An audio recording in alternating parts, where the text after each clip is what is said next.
Primero Samuel, capítulo 13, lo leemos. ¿Estamos bien? ¿Todos? ¿Tenemos? Leemos. Saúl tenía 30 años cuando comenzó a reinar y reinó 42 años sobre Israel. Saúl escogió para sí 3,000 hombres de Israel, de los cuales 2,000 estaban con Saúl en Micmas y en la región montañosa de Betel, y 1,000 estaban con Jonatán en Geba de Benjamín, y al resto del pueblo lo despidió cada uno a su tienda. Y Jonatán hirió la guarnición de los filisteos que estaba en Geba, y lo supieron los filisteos. Entonces Saúl tocó la trompeta por toda la tierra, diciendo: oigan los hebreos. Y todo Israel oyó decir que Saúl había herido la guarnición de los filisteos, y también que Israel se había hecho odioso a los filisteos. Entonces el pueblo se reunió con Saúl en Gilgal, y los filisteos se reunieron para pelear contra Israel. 30,000 carros, 6,000 hombres de a caballo y gente tan numerosa como la arena a la orilla del mar. Y subieron y acamparon en Micmas al oriente de Bet-Aven. Cuando los hombres de Israel vieron que estaban en apuro, pues el pueblo estaba en gran aprieto, el pueblo se escondió en cuevas, en matorrales, en peñascos, en sótanos y en fosos. También algunos de los hebreos pasaron el Jordán a la tierra de Gad y de Galaad, pero Saúl estaba todavía en Gilgal y todo el pueblo le seguía tembloroso. Él esperó 7 días conforme al tiempo que Samuel había señalado, pero Samuel no llegaba a Gilgal y el pueblo se le dispersaba. Entonces Saúl dijo: traedme el holocausto y las ofrendas de paz, y él ofreció el holocausto. Y sucedió que tan pronto como terminó de ofrecer el holocausto, he aquí que Samuel vino y Saúl salió a su encuentro para saludarle. Pero Samuel dijo: ¿qué has hecho? Y Saúl respondió: como que vi que el pueblo se me dispersaba, que tú no llegabas dentro de los días señalados y que los filisteos estaban reunidos en Miemas, me dije: ahora los filisteos descenderán contra mí en Gilgal, y no he implorado el favor del Señor. Así que me vi forzado y ofrecí el holocausto. Y Samuel dijo a Saúl: has obrado neciamente, no has guardado el mandamiento que el Señor tu Dios te ordenó. Pues ahora el Señor hubiera establecido tu reino sobre Israel para siempre. Pero ahora tu reino no perdurará. El Señor ha buscado para sí un hombre conforme a su corazón. Y el Señor le ha designado como príncipe sobre su pueblo, porque tú no guardaste lo que el Señor te ordenó. Entonces Samuel se levantó y subió de Gilgal a Gibea de Benjamín. Y Saúl contó el pueblo que se hallaba con él como 600 hombres. Y Saúl y su hijo Jonatán y el pueblo que se hallaba con ellos estaban situados en Geba de Benjamín, mientras los filisteos acampaban en Micmas. Y salieron los merodeadores del campamento de los filisteos en 3 compañías. Una compañía se dirigió por el camino de Ofra a la tierra de Sual. Otra compañía se dirigió por el camino de Bet-Orón. Y la otra compañía se dirigió por el camino de la frontera que mira sobre el valle de Seboín hacia el desierto. En toda la tierra de Israel no podía hallarse ningún herrero. Pues los filisteos decían: no sea que los hebreos hagan espada o lanzas. Y todo Israel tenía que descender a los filisteos, cada cual para afilar la reja de su arado, su azuela, su hacha o su aguijada. El precio era 2 tercios de siclo por las rejas de arado, las azuelas, las horquillas, las hachas y para arreglar las aguijadas. Y sucedió que en el día de la batalla no había espada ni lanza en manos de ninguna de la gente que estaba con Saúl y Jonatán, pero sí las había en manos de Saúl y de su hijo Jonatán. Y la guarnición de los filisteos solo salió hacia el paso de Micmas. Ayúdame a orar, iglesia. Señor, gracias por tu palabra. Gracias, Señor, porque la historia de la redención, Señor, cuando vemos, Señor, cómo tú, en medio de toda esta historia, tú nos quieres enseñar, Señor, cómo tú venías salvando un pueblo. Y cómo a pesar, Señor, de su pecado y de su maldad, Señor, tú continuabas obrando con el pueblo de Israel. Señor, yo te pido que hoy nosotros podamos, Señor, que tú nos concedas que nuestros corazones puedan entender que tu palabra es lo más que necesitamos ahora mismo. Señor, nuestros pensamientos no van a poder arreglar todas las situaciones que tengamos personales cada uno de nosotros. Por más pensamientos que estemos buscando solución, Señor, que podamos hoy descansar en echar a un lado, Señor, nuestro corazón que grita tantas cosas. Y hoy, Señor, enmudecer nuestra voz para escuchar tu voz. Ayúdanos en todo, te lo pedimos en el nombre de Jesús. Amén y amén. Gracias, mis hermanos. Se pueden sentar. Yo creo que una de las cosas que más se nos hace a nosotros difícil como seres humanos es esperar.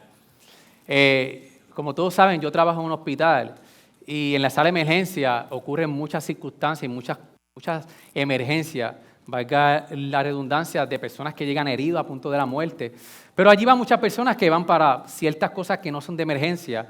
Pero el hecho de tener que esperar, tú ves en la gente la ansiedad, tantas emociones, incluso que no pueden entender cuando llega una ambulancia con una persona que está a punto de la muerte y tú los ves que ellos pelean. No, si yo llevo horas y horas aquí esperando, ¿por qué no me han atendido? Y le explican, porque esto es una sala de emergencia, tenemos que darle prioridad según los casos llegan. Y es que a nosotros como seres humanos no nos gusta esperar.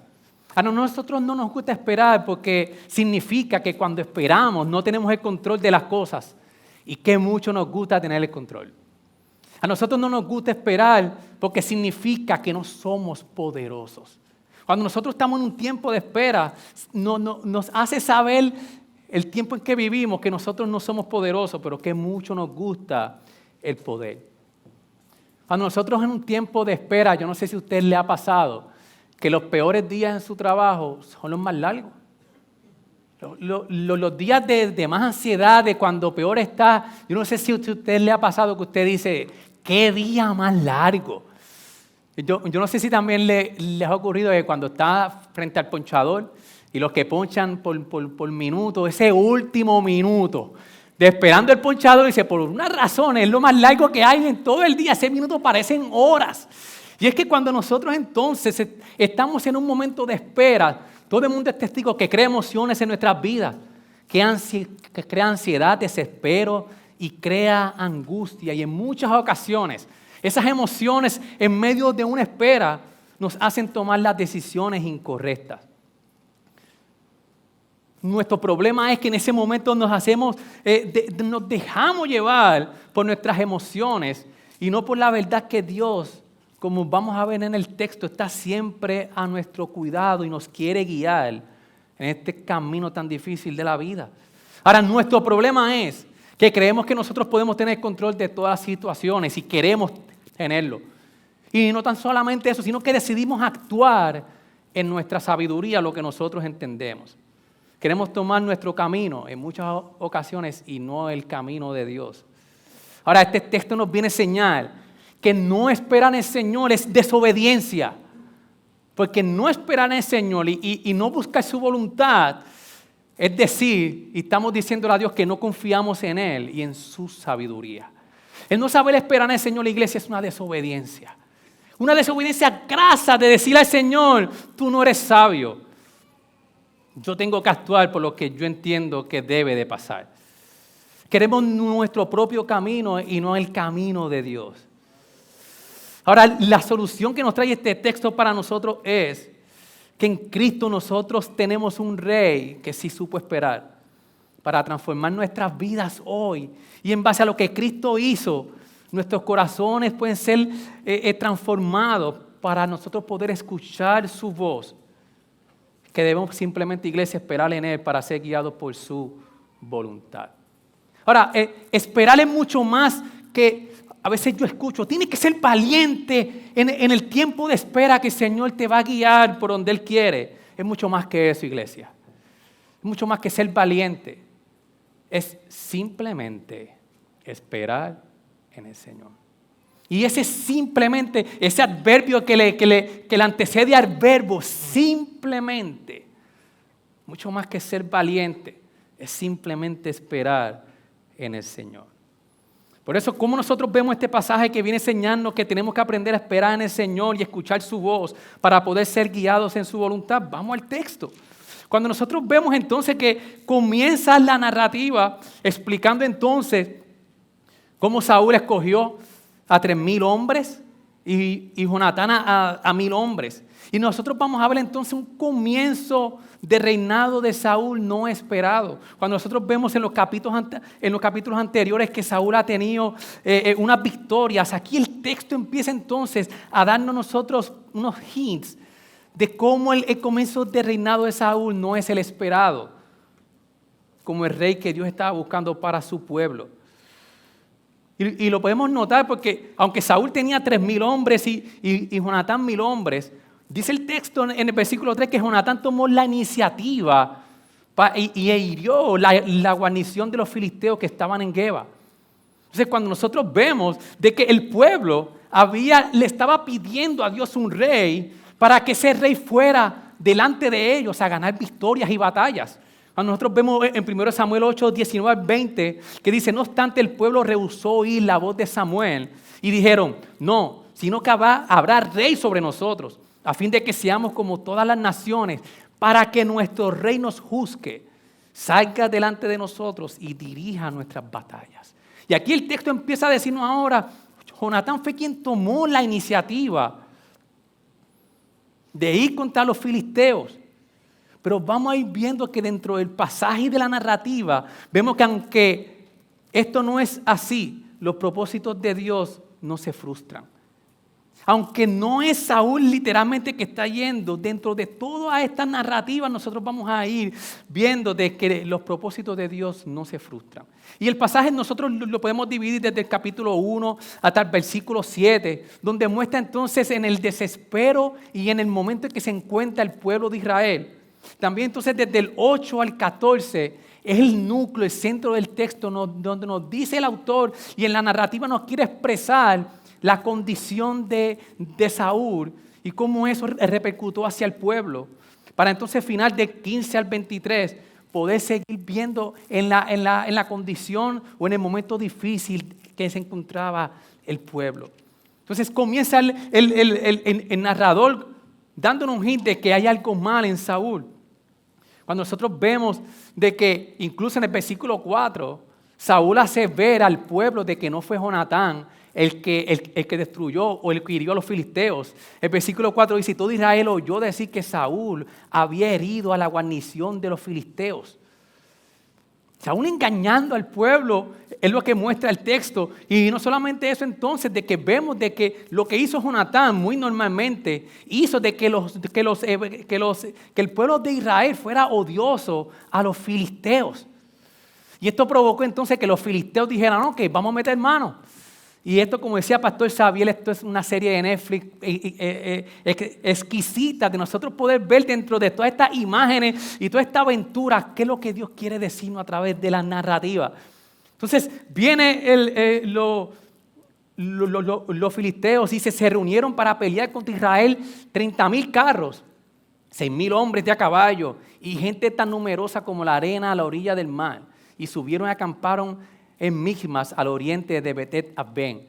Los filisteos entonces en gran número se van a encontrar a pelear contra el pueblo. ¿Y cuál es la reacción de Israel? Cuando ven todo esto, del versículo 5 al 7, nosotros podemos ver a un pueblo de Israel completamente desesperado. Al ver esta cantidad de carros, 30,000 carros y 6,000 hombres versus nosotros que somos 3,000. Al estar esta situación, dicen que entonces en el versículo 6 que ellos se escondieron en cuevas, en matorrales, en peñascos, en sótanos y dijeron en buen puertorriqueño a Joyil Crispín, vamos a escondernos que esto no está fácil. Y no solamente que se escondieron, sino que el versículo 7 dice que otros huyeron a otras tierras, que estaban temblorosos. Y esta es la escena que se nos presenta entonces el pueblo de Israel frente a los filisteos, temblorosos, huyendo, escondido en cuevas. Entonces entra en escena Saúl. Desde el versículo 8 hasta el versículo 14 entra el gran rey que el pueblo quería para que el rey fuera delante de ellos. Y aquí en este clímax de la narrativa de qué va a pasar ahora, entra Saúl en escena, ¿qué va a hacer? Cuando nosotros vemos de que Saúl hizo todo lo contrario a lo que se le había ordenado. ¿Por qué? Porque en 1 Samuel 10:8, él recibió una instrucción de Samuel que dice, descenderás delante de mí a Gilgal, y también yo descenderé a donde estás para ofrecer holocaustos y sacrificar ofrendas de paz. Y dice el texto, esperarás 7 días hasta que venga a verte y te muestre lo que debes de hacer. Pasó el séptimo día, no se había acabado el día. Y Saúl entonces decide hacer el holocausto sin esperar a Samuel, como dice el versículo 9. Cuando Samuel llega inmediatamente después que Saúl hizo el holocausto y no esperó la instrucción del profeta Samuel para que le dijera cómo tenía que actuar, Samuel entonces le dice y lo confrontó y le dice: Saúl, ¿qué has hecho? Y esto es un tono que él se lo dice con un tono como: ¿qué tú has hecho? El pueblo está en un momento donde estábamos esperando de tú y yo encontrarnos, ofrecer holocausto para tú recibir dirección y decidiste no esperar por el Señor. Cuando vemos entonces desde el versículo 11 hasta el 12, Saúl intenta justificarse y pareciera que era un acto bueno. Él empezó a decirle que estábamos en aprietos, estábamos en un momento donde los filisteos nos podían atacar, pero cuando nosotros vemos y empezamos a leer con detenimiento, la justificación de Saúl no tenía lugar. Era muy dudoso que los filisteos lo iban a atacar en Gilgal. Porque Gilgal era el lugar donde Samuel y él se iban a encontrar y los filisteos estaban aislados de los filisteos del lugar de Gilgal. O sea, que era un lugar donde ellos podían reunirse sin temor al ataque de los filisteos inminente. Cuando nosotros vemos esta actitud de tratar de justificar por qué él no hizo la voluntad de Dios, cuando vemos en el versículo 11, Saúl intentó incluso culpar a Samuel y le dijo y tú, es un enfático en el hebreo que dice: no viniste a la hora señalada. Saúl entonces empieza a culpar a Samuel: fue tu culpa. Cuando nosotros vemos entonces qué es lo que significa, por qué Saúl no espera la instrucción de Dios. Saúl menospreció en un momento crucial la instrucción de Dios para saber cómo actuar. El profeta para este tiempo le daría la guía de Dios para la guerra con los filisteos. Samuel, el profeta, era el portavoz, iglesia, de la palabra de Dios. Era el momento que él iba a recibir la instrucción de Dios y la tarea de Saúl era esperarla. Pero para Saúl el ritual de sacrificio era esencial, pero la dirección profética era prescindible. Puedo esperar, pero es prescindible la instrucción del Señor. Fue un acto de Saúl de rebeldía, de someterse completamente a la palabra de Dios. El texto y el narrador lo que nos hace ver es que Saúl confesó que ciertas emergencias hicieron necesaria la palabra del Señor. Que ante la emergencia que él veía, él decidió entonces tomar acción por su propia voluntad. Está diciendo: cuando las fichas están abajo, la realeza, el rey, podía funcionar por sí sola. No te necesitamos, Señor. Cuando nosotros vemos la consecuencia, el versículo 13 y 14, que Saúl es quitado como rey y desechado por Dios como rey.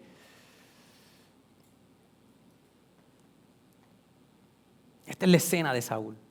Pero no solamente nosotros vemos de que Saúl es rechazado por Dios por no seguir su guía. El versículo 15 da a nosotros otra consecuencia cuando nosotros vemos en términos geográficos qué es lo que está sucediendo.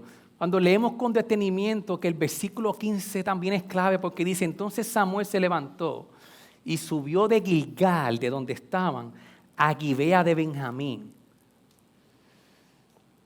Lo que nos está diciendo el texto es que en esta situación crítica, Saúl se quedó completamente solo, sin la guía de Dios. Samuel lo dejó solo y se quedó sin la guía de Dios. Y cuando nosotros vemos en las situaciones que estaban, que el pueblo se había escondido en cuevas, estaba bien temeroso. Incluso cuando nosotros vemos del 19 hasta el 23, que el pueblo se había quedado sin armas. Tenía que incluso ir donde los filisteos para que le afilaran las armas. Era una situación crítica cuando vemos del 17 al 18, de que los filisteos entonces comenzaron a rodear por todos lados al pueblo de Israel. En ese momento, por Saúl no esperar en el Señor, Samuel se levantó y subió de Gilgal a Guinea. Se quedó solo, sin la dirección del Señor. Esto es lo peor que le pasó a David. No tenía la guía, a Saúl no tenía la guía de Dios. Cuando nosotros vemos de que esto significa de que veremos que ser despojado de la dirección de la palabra de Dios, iglesia, es estar verdaderamente empobrecido y abierto a la destrucción.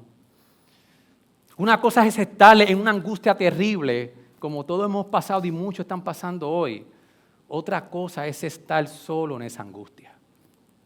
Saúl se había al lado de lo que más necesitaba en ese momento, era la guía, la palabra de Dios para su camino. Saúl puede enumerar cuántas personas y cuántos soldados les quedaba, pero eso es todo lo que puede hacer. Ha perdido lo que más importa, se quedó solo, sin la dirección del Señor. Estamos en un momento entonces donde vemos la impotencia del pueblo de Israel, pero cuando nosotros vemos la historia y continuemos el próximo domingo, que vemos que en la impotencia de Israel es el momento perfecto para Dios liberarlo.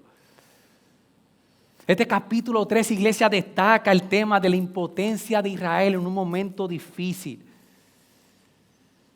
Pero cuando nosotros vemos desde el principio de la historia de 1 Samuel, es que hemos visto que la total impotencia del pueblo de Dios demuestra en muchas ocasiones ser el telón de fondo para la liberación de Dios hacia su pueblo.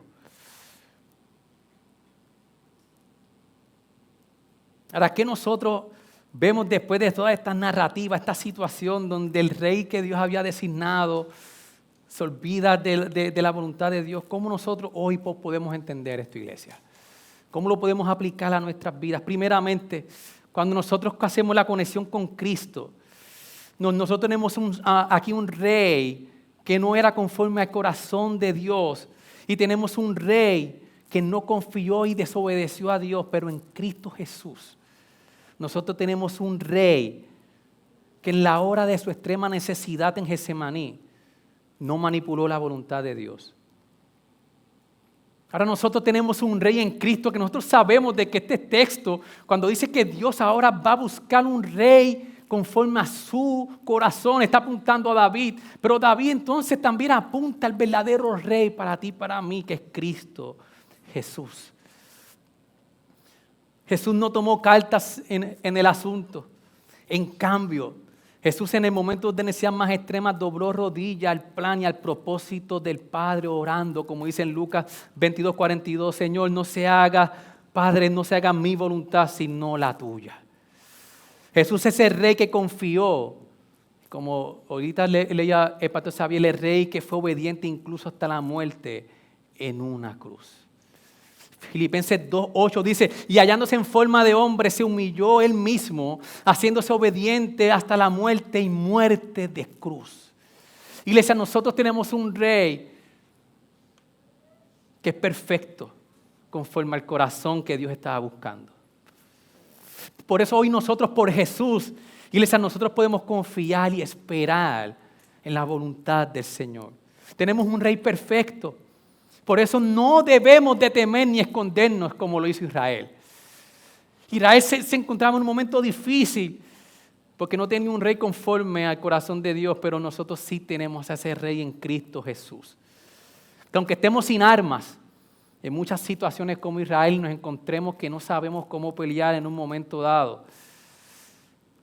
Para poder resolverlas, podemos esperar confiado en que nuestro rey ya venció. En que nuestro rey ya venció a nuestro enemigo. Y la pregunta es que yo quiero que usted conteste, ¿cómo el hecho que Jesús venció y fue obediente hasta la cruz te da paz de poder esperar confiadamente en Él? Y no solamente que tenemos en Jesús un rey perfecto, sino que Saúl no quiso escuchar la palabra del Señor. Y hoy nosotros, como dice Hebreos 1-3, mire cómo dice, Dios habiendo hablando hace mucho tiempo en muchas ocasiones y de muchas maneras a los padres por los profetas, en estos últimos días nos ha hablado ¿por quién? Por su Hijo, a quien constituyó heredero de todas las cosas por medio de quien hizo también el universo. Él es el resplandor de su gloria y la expresión exacta de su naturaleza y sostiene todas las cosas por la palabra de su poder. Después de llevar a cabo la purificación de los pecados, el Hijo se sentó a la diestra de la majestad en las alturas. Y si ahora nosotros también somos como Saúl, que no queremos escuchar la palabra del Señor, pero ahora en Cristo la palabra de Dios fue revelada hacia nosotros. Y cuando nosotros vemos que en Hebreos 3, del 7 al 13, las implicaciones de cómo entonces Jesús es la palabra del Señor. Mire cómo el texto nos hace una advertencia. Por lo cual, como dice el Espíritu Santo, si hoy oís su voz, no endurezcáis vuestros corazones como en la provocación, como en el día de la prueba en el desierto, donde vuestros padres me tentaron al ponerle a prueba y vieron mis obras por 40 años, por lo cual me disgusté con aquella generación y dije, siempre se desvían en su corazón y no han conocido mis caminos. Como juré en mi ira, no entrarán en mi reposo. Tened cuidado, hermanos, no sea que alguno de vosotros haya un corazón malo de incredulidad para apartarse del Dios vivo. Ahora nosotros como iglesia, ¿qué tenemos que hacer los unos a los otros? Antes, exhortaos los unos a los otros, cada día, mientras todavía se dice hoy, no sea que alguno de vosotros sea endurecido por el engaño del pecado. Iglesia, cuando nosotros decidimos no escuchar a Dios revelado en las Escrituras a través de su Hijo amado, nuestro corazón puede ser endurecido del pecado. Estamos en la situación donde hay muchas situaciones en nuestras vidas que somos tentados a Saúl de nosotros obrar como nosotros entendemos. Pero hoy tenemos que entender que tenemos que confiar en el Señor y no ser rebeldes. Ahora, en esta conexión con el Señor, ¿qué aplicaciones nos podemos llevar tú hoy y yo? Tenemos que escuchar a Jesús para poder ser nosotros, nuestros corazones transformados. Iglesia, lo más que usted necesita en su vida es la palabra del Señor. El problema de Saúl era un problema que su corazón estaba completamente lejos de Dios. Era un problema de su corazón. Y esto se le reflejó en una falta de carácter en su vida que en el momento de la verdad desobedeció completamente, Señor. Como dicen comentaristas, no escuchar la voz de Dios en su palabra hará que nuestro corazón se deje llevar por nuestros deseos y afectos y no por permitir transformación en nuestras vidas. Iglesia, lo que nosotros necesitamos para que nuestras vidas sean transformadas y que a través de Cristo, que es el corazón perfecto ante Dios, ¿cómo entonces esto afecta a nuestras vidas? En nuestro matrimonio. Si tu matrimonio no está en su mejor momento, si tu matrimonio lleva meses que por más que tratan de encontrarse y no encuentran, no necesita los 7 pasos para tener un matrimonio exitoso. Necesitas la palabra para que Jesús transforme ambos corazones. Necesitas la palabra para que Jesús entonces sea el centro de tu casa y transforme tus días. No es que no habrán diferencias, claro que las habrán, pero podrás superarlas y crecer juntos como matrimonio. Matrimonio, lean la Biblia juntos, tengan devocionales juntos, ríndanse cuenta el uno al otro juntos. El problema de Saúl fue que no quiso escuchar la palabra del Señor y su corazón fue endurecido. Lo que necesitamos es en nuestro matrimonio animarnos. Iglesia, esposo, anima a tu esposa a que estudie la palabra con otra hermana. Esposa, anima a tu esposo para que estudie la palabra con otra hermana en Cristo. Iglesia, esposa, anima a tu esposo y empújalo a que venga a los discipulados. No lo dejes en tu casa. Métele una buena patada. Nosotros aguantamos. Necesitamos que en nuestro matrimonio lo que necesita es la palabra del Señor. Anima a tu esposo, a que asista a los desayunos y los discipulados de mujeres. Tu esposa necesita la palabra del Señor. Ayúdala en la casa, esposo, para que ella pueda ir tranquila y pueda ir a desayunar y estar con las hermanas y pasar tiempo en la palabra, porque tu esposa lo más que necesita es la palabra. Si realmente es que nosotros creemos que la palabra es lo más importante, harás lo que sea para que tu esposa o tu esposo pueda llegar en lo que la iglesia da como discipulados y crecimientos espirituales para que podamos seguir creciendo y nuestros corazones puedan seguir transformados. Iglesia, haremos lo que sea. Eso significa sacrificio. Y yo sé que no es fácil, martes tras martes aquí.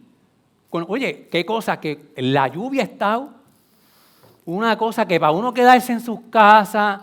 Y antes yo busqué a Ponce y me decía, válgame Ponce, esto está ahí, no veíamos. Y entonces, miren esto, yo me estoy quedando ciego y Ponce también que tiene sus dificultades. Antes estábamos así y pasó un carro, yo no lo vi, Ponce lo vio. Y yo, adiós Ponce, pues si tú estás mejor que yo, ¿qué está pasando aquí?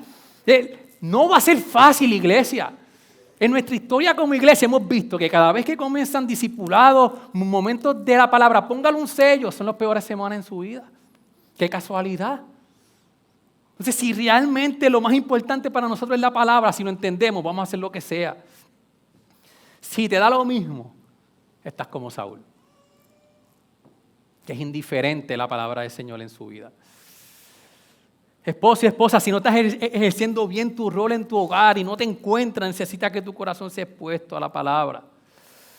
Busca hombres, mujeres que caminen contigo juntos. Si no, te podrás quedar solo como Saúl. En nuestros hijos, en nuestra crianza. Si nuestra crianza, iglesia, padres y madres no están ancladas en discipular a nuestros hijos en su palabra, lo estaremos dejando que vayan completamente a la deriva. En no anclar la crianza en un discipulado en su palabra.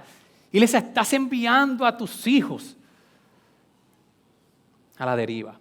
Yo no sé cuántos se acuerdan de cuántos se lograron tirar en estos carritos que hacíamos antes de madera con dos rueditas pequeñitas al frente. Orlando, Félix, están haciendo señas. Ok, hay 2 o 3 por aquí, 2 rueditas atrás.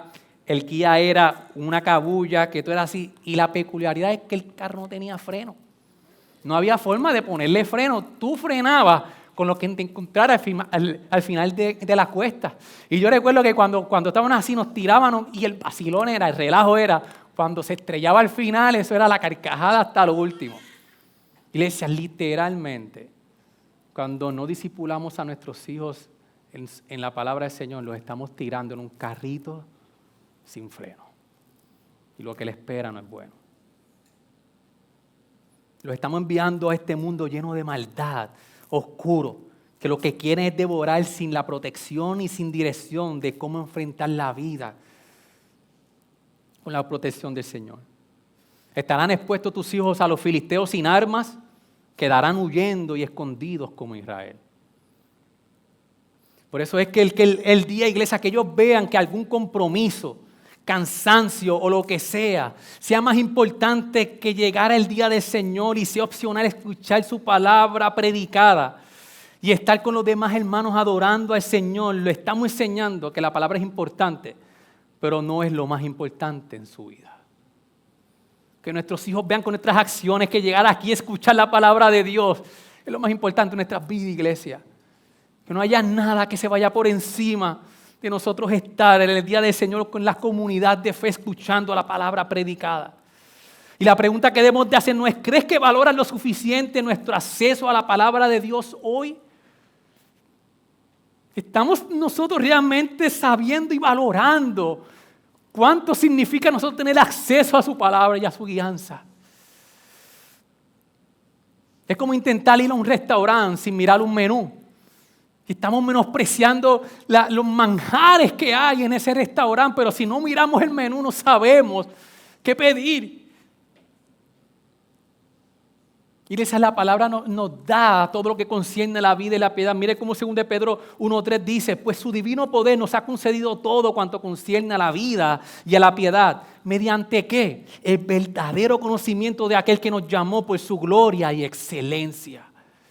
Si usted está diciendo hoy que yo no encuentro cómo manejar todo esto que me está sucediendo, Señor, su palabra nos dice que nos ha dado todo en cuanto concierne a la vida y a la piedad. Y esto es mediante el conocimiento de su Hijo amado Jesús. Este texto también nos enseña que nuestro problema no está a nuestro alrededor, como dijo Saúl. Tú fuiste el problema, Samuel, nuestro problema está en nuestro corazón. Saúl le echó la culpa a Samuel de lo que había ocurrido. Y así somos nosotros, culpamos a nuestros hijos por nuestra inconsistencia en la vida espiritual. Culpamos a nuestras esposas, a nuestros esposos por nuestras malas decisiones. Incluso culpamos a la iglesia por nuestro estado espiritual. Un comentarista dice, una iglesia puede proporcionar todos los alpejos que la gente anhela. Programas hipercinéticos para todas las edades, de niños, actividades divertidas para jóvenes, grupos de apoyo para diversas necesidades, servicios de asesoramiento para personas en crisis, visitas agresivas, un ministerio de música de alta calidad para los talentosos y los interesados. Y sin embargo, para todas las actividades y programas, la iglesia está fundamentalmente sola, si carece. Escuche bien, iglesia, de la predicación y enseñanza fiel de la palabra de Dios. La presencia de brillo no puede sustituir la ausencia de la palabra. Nosotros tenemos que aprender a esperar en Dios. Y esperar en Dios es confiar en Él. Pero no es simple, yo lo sé. Confiar en Dios no es simple en muchas circunstancias. Es tener quizás el peor escenario frente a nosotros. Él no cede a la tentación de intentar arreglar las cosas por nosotros mismos.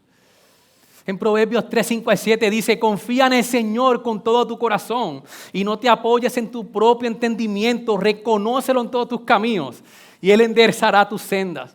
No seas sabio en tus propios ojos, iglesia. Teme al Señor y apártate del mal. No es una llamada a algún tipo de procesos de toma de decisiones intelectuales, aunque sí hay intelectualidad en nuestras decisiones. El intelecto está involucrado, pero te das cuenta de lo que dice este texto. Confía en Dios con todo tu corazón. Porque en la Biblia el corazón es el epicentro de quién y lo que somos. Está involucrado nuestra mente, nuestras emociones y nuestras voluntades. Confiar en Dios es con todo mi corazón, es mostrar una confianza, iglesia, escucha bien, profunda y establecida en el cuidado de Dios. Una confianza profunda y establecida en el núcleo de lo que es nuestra vida, nuestro corazón, donde viven nuestros deseos, nuestras ansiedades, nuestras dudas y nuestras decisiones. Ahí es que el texto dice, confía en el Señor con todo tu corazón. Porque quizás puede decir que, pastor, no es fácil confiar en el Señor, en mis deseos, donde viven mis deseos y mis afectos. No es fácil confiar al Señor en mis ansiedades, donde están mis dudas que nadie conoce, quizás donde están mis decepciones.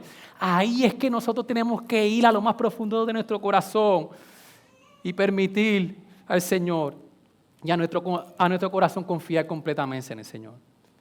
Y esperar significa confiar en Dios. Si actúas fuera de su voluntad es porque no confías en Él, es simple. Si actúas fuera de la voluntad del Señor es porque no confías en Él. Ahora, ¿son adecuadas nuestras explicaciones de por qué no hicimos o no estamos haciendo o esperando la voluntad de Dios? Yo no sé a cuánto les ha pasado que cuando nuestros niños vienen a darnos de estas excusas baratas, que desde que empiezan a hablar, ya uno sabe toda la historia y uno le pide explicación y empiezan, y no voy a tirarla en medio, ¿verdad? Que a nadie, pero todos pasamos por eso como hijos. Okay. Pero tú sabes que cuando empiezan a tratar de dar esta explicación indefendible, uno está acá como que, ok. Y ella sabe, o ellos saben que estoy esperando a terminar para que dejen la excusa de lo que está haciendo. De la misma manera nos vemos ante Dios. Dándole excusas, tratando de justificar en nosotros tomar el control de nuestras decisiones y Dios allá. Tú sabes que está tratando de defender lo indefendible. Se nos hace tan fácil, iglesia, no consultar a Dios en decisiones. Cuando tengas decisiones en tu vida de cómo actuar, involucra a la iglesia para buscar sabiduría en decisiones, busca consejo, ora al Señor. Porque Jesús promete estar con nosotros. Él no prometió una vida sin tribulaciones. Él dijo, estas cosas les he hablado para que en mí tengan paz. En el mundo tienen tribulación, pero confíen, yo he vencido al mundo. El pueblo pasaba por un momento difícil. Pasaremos por tribulaciones, pero Jesús se promete estar con nosotros. Iglesia, la impotencia en muchos momentos no es necesariamente desesperanza. Es el momento que nos señala la dirección de la esperanza real. Permítame repetirlo. En los momentos de impotencia en nuestras vidas, discúlpeme, la impotencia no es necesariamente desesperanza. Es el momento que nos señala la dirección de la esperanza real. Dios permitía que el pueblo pasara por todo esto para que pudieran ver que el verdadero rey era Dios. En los momentos de la impotencia en nuestras vidas, cuando ya se nos escapa de las manos, es cuando Dios quiere que podamos entender que Él está con nosotros y es nuestra esperanza. Por eso, iglesia, no te desesperes, no te desanimes. Si permite que tu desánimo te controle, es porque no crees realmente que Dios está en la liberación y la esperanza real en tu vida. Yo sé que muchos están pasando por circunstancias bien difíciles, pero si te entregas a tu desánimo, le estás diciendo a Dios, no eres mi esperanza real. Estás tomando tu voluntad y no la voluntad de Dios. ¿Y qué si Dios quiere que pase por lo que estés pasando, iglesia, para que puedas ver la esperanza real? Pero a veces nos empeñamos en entregarte en nuestra desesperación. Si eres creyente, permite que Dios no te dejará, pero seguirás ahí hasta que aprendas a descansar en Él. Dios quiere que aprendamos nosotros a poder descansar en Él. Iglesia, Jesús es el corazón conforme al de Dios. Y solo por hoy, y solo por Él, por Jesús, hoy nuestro corazón puede ser transformado a uno conforme al de Él. Si no eres creyente, este Rey, Jesús, te invita hoy a unirte a Él sin ninguna restricción para que camines con Él hasta que regrese. Por eso, iglesia, oremos porque hoy podemos vivir con esperanza que su obra Él la terminará en nosotros hasta el fin de los días. Y ese rey obediente que a diferencia de Saúl nos llama a su ejército, nos da la bienvenida. Ese rey es gentil, es humilde de corazón, no es grosero, es decisivo, es poderoso, es Dios. Y por lo tanto, queremos escuchar esas promesas de bienvenida a su reino. Aferrémonos a esta verdad. Oremos. Señor, gracias por tu palabra, porque tu palabra es fiel, Señor. Señor, y yo oro por cada uno, Señor, de nuestras ovejas, de gracias redentoras, Señor. Señor, mira cuánto están pasando por momentos de circunstancias difíciles. Las emociones, Señor, salen, Señor, a flor de piel y quieren controlar nuestras respuestas. Pero yo te pido y te ruego, Señor, que como tú lo has hecho desde un principio, que esta iglesia ha sido anclada en descansar y que la punta de lanza de todo lo que hacemos sea tu palabra y tu evangelio revelada en ella, Señor. Que nosotros podamos afirmar hoy eso y nosotros como iglesia podamos, Señor, permitir, Señor, que no importa lo que pase en nuestra vida, tu palabra sea lo más importante. Y que decidamos, Señor, esperar en ti. Te lo pedimos todo en el nombre de Jesús. Amén y amén.